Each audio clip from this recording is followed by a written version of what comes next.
Professor Nageswararao గారు సంవత్సరాలుగా అధికారంలో ఉన్న వారినైనా ప్రతిపక్షంలో ఉన్న వారినైనా ప్రశ్నించారు. ప్రజల పక్షాన నిలబడ్డారు.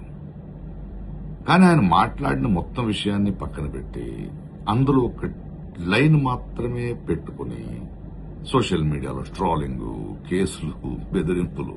ఏంటిది? ఇది ప్రజాస్వామ్యమా? లేక మా నాయకుడిని ప్రశ్నిస్తే నాశనం చేస్తాను అనే రాజకీయ గుండాయిజమా?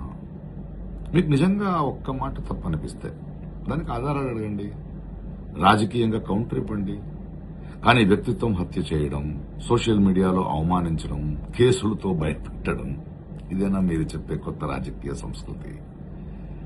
నాగేశ్వరరావు గారు చంద్రబాబు గారిని ప్రశ్నించారు, పవన్ కళ్యాణ్ గారిని ప్రశ్నించారు, కేసీఆర్ గారిని ప్రశ్నించారు, జగన్ గారిని ప్రశ్నించారు, రేవంత్ రెడ్డి గారిని ప్రశ్నించారు, బీజేపీని ప్రశ్నలు అడిగారు.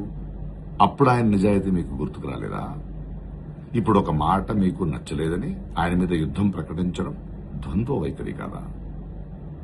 ప్రశ్నించే గొంతులను కేసులతో మౌనం చేయాలని చూడడం ప్రమాదకరం. ఈరోజు నాగేశ్వరరావు గారు, రేపెవరో.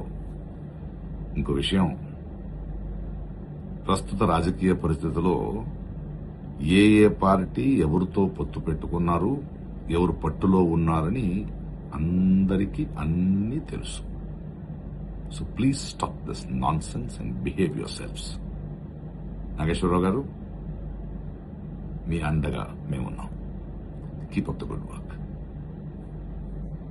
లైక్ చేయండి, షేర్ చేయండి, సబ్స్క్రైబ్ చేయండి. మరిన్ని వీడియోల కోసం బెల్ సింబల్ పై క్లిక్ చేయండి.